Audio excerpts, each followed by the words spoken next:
In 1943, just before we were taken away, kids in the neighborhood, in our village, would harass us non-stop. Dirty Jews, throw tomatoes, eggs, whatever they could at us. And we couldn't even leave the house. It was that dangerous looking. And in those days, I asked my father to go outside and make them stop it, because it felt so intimidating and so dangerous that to me it was very difficult to cope with it. I often describe it like being in a house that's on fire and you cannot get out. 1,500 sets of twins that were taken to Auschwitz. The estimated number of survivors was 200 individuals. Most of them died in the experiment.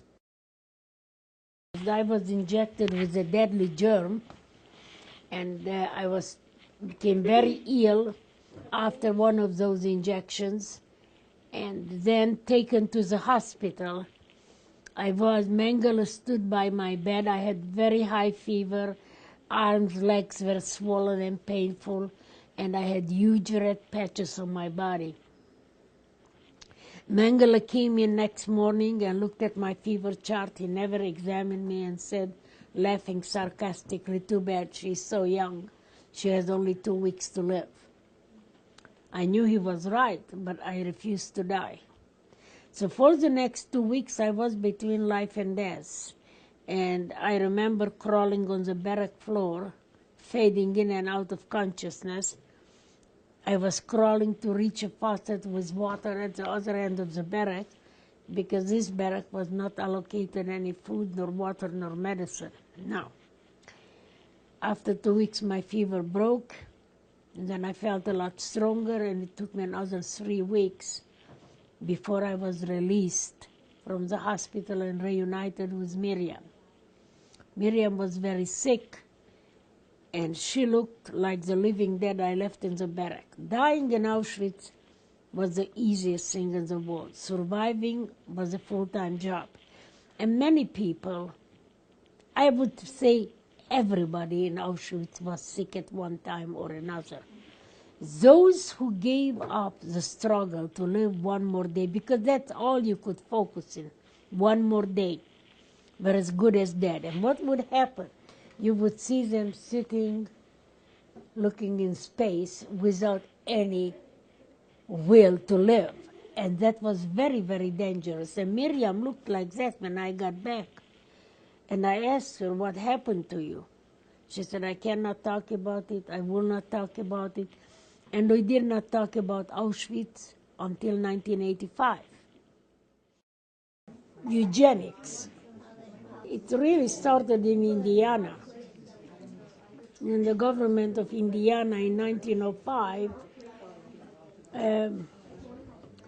passed a law that young people could not get married unless the government did a thorough study of their genetic background. By 1907, the state sterilized those people who were genetically, they called them fit to breed. They were not fit to have children. And these were not Jews, nor were they black people, nor were they handicapped people. They were young people in orphanages. So socially, they were misfitted, so to speak. And then 39 other states adopted the eugenics law. And a total of almost 164,000 Americans were sterilized under the eugenics law. Well, articles have been written about it, and Hitler read one of those articles, and he liked the idea that he had control over reproduction.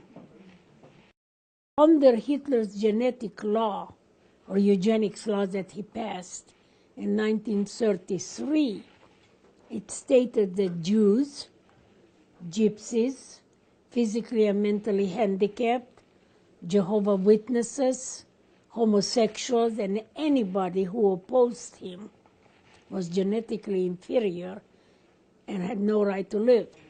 The Nazis were obsessed with racial purity. And in order to somehow live up to that crazy idea of racial purity, they were going to eliminate, kill all those people who might in some way threaten that purity. When I met with Dr. Munch, I asked him what did he think about the Nazi philosophy. And he said to me, it was sick. I said, what do you mean? He said, it's scientifically incorrect. Because they were going to raise tall, healthy, good-looking, pure bred Aryans. And he said, scientifically speaking, the purer a breed is, the weaker it becomes. Of course, we know that from the end, that was the first time that I kind of looked at him. A Nazi is telling me that the Nazi philosophy scientifically incorrect. I hear myself say, Dr. Munch, by any chance, do you know anything about the gas chambers in Auschwitz? And he said to me, this is a nightmare that I live with every single day of my life, and went on describing the operation of the gas chamber. Now, if we look at it, what are the chances that I meet the only Nazi ever who knew about the gas chambers in Auschwitz? To me, that is an amazing story in itself.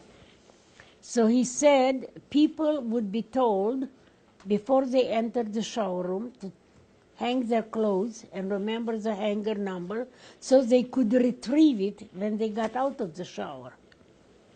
The shower room was polished, the floors were gleaming, the shower heads were gleaming. They spread a lot of perfume so people would feel comfortable. Once the shower room was packed, the doors would close. And Dr. Munch was stationed outside looking through the peephole. The gas did not come from the shower heads. They were there strictly as a camouflage. A hatch-like vent opened in the ceiling. Zyklon B looks like pellets of white gravel. Canister was opened and dropped from the outside, fell to the floor. It operated like dry ice. So the gas was rising from the floor. People were trying to get away as they were suffocating on the gas, climbing on top of each other. What that meant, that the strongest people ended up on the top of the pile. He said when the people on the top of the pile stopped moving, he knew that everybody was dead. And Dr. Munch would sign one death certificate stating 1,000, 2,000, or 3,000 people were murdered. I mean, they kept everything, records of everything. I said to Dr. Munch, I am going back to Auschwitz in 1995, and I would like you to come with me and sign a document at the ruins of the gas chamber, and I want it signed in the company of witnesses so nobody could say that you didn't say it and you didn't sign it, this document. And he immediately said to me, I would love to. Really, what can you do if people don't believe you? I know that I had a mother and a father. I have pictures with them. I have pictures with my sisters. I also have pictures with cousins. And they all just disappeared from the face of this earth. You tell me, where are they? What happened to them, since you say it didn't happen? The United States Army, General Eisenhower, said to people, take pictures. So many American GIs have lots of pictures of what happened and what they saw, because the world will not believe unless we can document it. And they still want to deny it. So now I am coming back to Terre Haute, Indiana, very, very excited that I will have a document signed, not by a survivor, not by a liberator, but actually by a Nazi who witnessed it. And I wanted to thank this Nazi doctor. I wanted to give him a meaningful gift. And I didn't know where to look. And you will find that if you have a problem, your mind will come up with a lot of answers. I did that for 10 months because none of the answers that I got seemed to be appropriate. And 10 months later, the simple idea, how about a letter of forgiveness from me to him, to Dr. Munch? I knew immediately that this was a meaningful gift. But what I discovered for myself was life-changing, because I discovered that I had the power to forgive. No one could give me that power, and no one could take it away.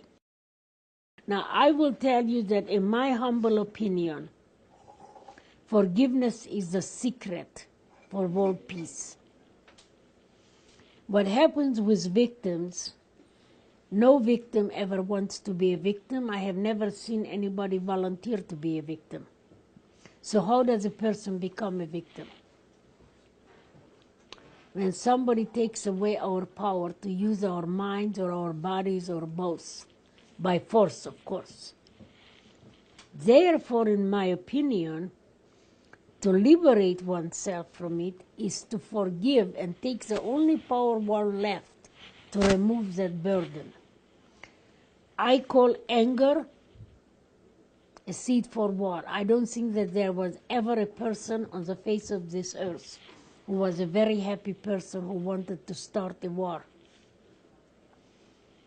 People who forgive, they are at peace with themselves, and therefore they don't want to start a war. Therefore, I call forgiveness a seed for peace.